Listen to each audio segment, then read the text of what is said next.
அன்பு நண்பர்களே, அருமை உறவுகளே, நம்ம விர்ச்சுவல் ஸ்பீக்கர் சேனலுக்கு உங்க எல்லாரையும் வரவேற்பதில் மகிழ்ச்சி. நான் உங்கள் அன்பன் ராஜன். வாழ்க்கையின் ஓட்டத்தில் நம்ம எவ்வளவோ உயரங்களை எட்டுகிறோம். வெற்றி, பணம், புகழ் இவையெல்லாம் நமக்கு ஒரு மைல் ஸ்டோன் மாதிரி. நாம பிறக்கும் போது தாயோட கரத்துல விழுந்த அந்த நிமிஷம் நம்ம எல்லாரும் ஞாபகத்துல வச்சிருக்கோமா? நீ குழந்தையா இருக்கும்போது அவங்க தான் உனக்கு வழிகாட்டி, முதல்ல நடக்க பயிற்சி தந்தவங்க, பின்னால நீ விழுந்த போதெல்லாம் தூக்கி விட்டவங்க, உன்னோட அப்பா உனக்கு பின்னாடி நின்று உனக்கு பலம் கொடுத்தவர். இன்று உன் வாழ்க்கையில் உன்னால் எத்தனை உயரங்களை எட்ட முடிந்ததோ அது அவர்களின் அமைதியான ஆதரவில் தான் கிடைத்தது அப்படிங்கிறத மறக்காதீங்க. ஆனா நம்மளோட பிஸியான வாழ்க்கையில இன்னைக்கு ஒரு விஷயத்த மறந்துடுறோம். அவங்க இன்னும் நமக்காக தான் காத்திருக்காங்க. உன் ஒரு அழைப்புக்காக, உன் ஒரு வார்த்தைக்காக. அம்மா சாப்பிட்டியா? இந்த வார்த்தைகள் அவங்களுக்கு கனிவை தரும். அவர்கள் உன்னோட சாதனையை பெருமையா பேச விரும்புறவங்க இல்ல, அவர்கள் உன்னோட சாதாரண வாழ்க்கைய பகிர விரும்புறவங்க. ஒரு நாள் உன்னோட வெற்றியோட உச்சியில நிற்கும் போது தாயின் குரல் மட்டும் உன் காதில் கேட்டால், எப்ப வரப்போற? நாளைக்கு வந்துருவியா? இந்த தாயோட கேள்விக்கு பதில் சொல்ல வைக்காதீங்க. நேரம் தவிர்க்க முடியாதது. வாழ்க்கையில உயர்ந்தது பெரிய விஷயம்தான். ஆனா அதை விட உயர்ந்தது வளர்ந்த பிறகு எவரையும் மறக்காததுதான். அவங்க உங்களுக்காகவே வாழ்றவங்க. அவங்களுக்கு உங்களோட ஒரு நிமிடம் எப்பவும் தேவைப்படுங்கிறத புரிஞ்சுக்கிங்க. இந்த கதையை பார்த்ததுக்கு அப்புறமா உங்க அம்மாவையோ உங்க அப்பாவையோ தினமும் ஒரு தரமாவது அழைக்க மறக்காதீங்க. இன்னைக்கு வீடியோல உங்க வாழ்க்கையை மற்றும் இந்த நிமிடத்தை தவற விடாதீங்க. உங்களுக்கு பயனுள்ள இந்த வீடியோவை முழுமையா பாருங்க, மகிழ்ச்சி அடைவீங்க.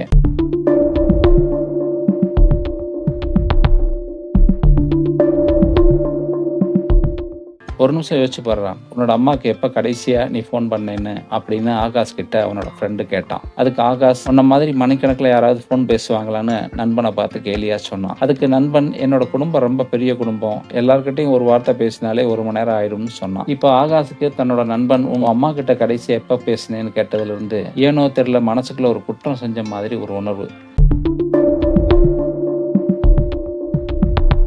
ஜன்னல்ல காத்தடிச்சிச்சு, மழை அடிச்சிச்சு, அப்புறம் குளிர் அடிச்சிச்சு, அதுக்கப்புறமா வெயிலும் அடிச்சிச்சு. ஆனா ஆகாஷ் வாங்கி கொடுத்த செல்போனை வச்சுக்கிட்டு தினமும் ஃபுல்லா சார்ஜ் போட்டுட்டு தான் மகன் எப்ப கூப்பிடுவான்னு அவனோட அம்மா மாலா தினமும் போனை பார்த்துட்டு ஏங்குனதான் மிச்சம். ரொம்பவும் கவலையா இருந்த மாலா தன்னோட வீட்டுல இருந்த பழைய போட்டோ ஆல்பத்தை எடுத்து ஆசையா பார்க்க ஆரம்பிச்சா. ஒரு புகைப்படத்துல சிறிய ஆகாஷ் பள்ளிக்கூடத்துல பரிசு பெற்ற போது அம்மாவின் விழிகள்ல தெரிஞ்ச அந்த ஒளி ஒரு வறுமையின் விடியலில் பிறந்தது. ஒரு வறுமையான வீட்டில் பிறந்தாலும் ஆகாஷின் கனவுகள் எப்போதும் உயர்ந்தவையாகவே இருந்தன. அந்த உயர்வின் பின்னணிதான் ஒரு தாயின் போராட்டம். தந்தை இல்லாத அவனை வளர்த்த அந்த நாளை தன் மனதில் அசை போட்டாள் மாலா. இப்ப மாலாவோட மனசுக்குள்ள தன்னோட மகன்கிட்ட லாஸ்டா போன்ல பேசின சம்பவம் ஞாபகம் வந்துச்சு.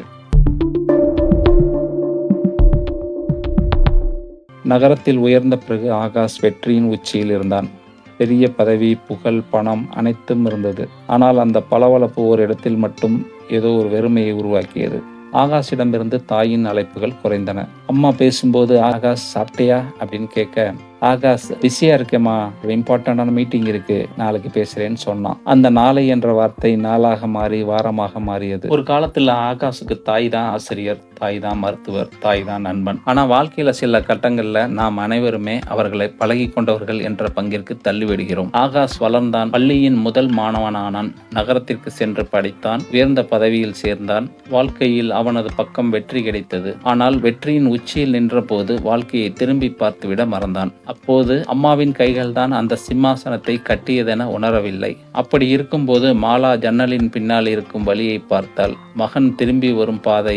ஆனால் காலம் நீண்டது. ஜன்னல் ஓரம் இதமான காற்று வீசியது. அந்த காற்றில் தாயின் ஆழமான ஆசை கலந்தது. அந்த நேரத்தில் ஆகாஷ் வீட்டிற்கு வந்தான். மாலாவிற்கு மற்றற்ற மகிழ்ச்சி. மன்னிச்சுக்கோமா, என்னோட வேலையில கவனம் வச்சுட்டு உன்னை நான் மறந்துட்டேன்னு அவன் கண்ணீரோட சொன்னான். இப்ப ஆகாஷை பார்த்து மாலா மெதுவா சொன்னா, வாழ்க்கையில உயர்ந்தது பெரிய விஷயம்தான்ப்பா, ஆனா அதை விட உயர்ந்தது நம்ம வளர்ந்த பிறகு எவரையும் மறக்காமல் இருக்கிறது தான். வெற்றி உன்னோட லைஃப் ஸ்டைல மாத்தும், ஆனா ஒரு தாயோட அன்பு தான் உன்னை உயர்ந்த மனிதனா மாத்துன்னு சொல்லிட்டு மாலா மகனுக்கு பிடிச்சதெல்லாம் சமைச்சு கொடுக்க ஆரம்பிச்சா. அதையெல்லாம் சாப்பிட்டுக்கிட்டே ஆகாஷ் சொன்னா, உன்னையும் உன்னோட சமையலையும் நான் ரொம்ப மிஸ் பண்றேம்மான்னு. அதை கேட்டதும் அம்மாவுக்கு மனசுல ரொம்ப சந்தோஷம். இப்ப ஆகாஷோட மனசுல மிகப்பெரிய மாற்றம் இருந்துச்சு.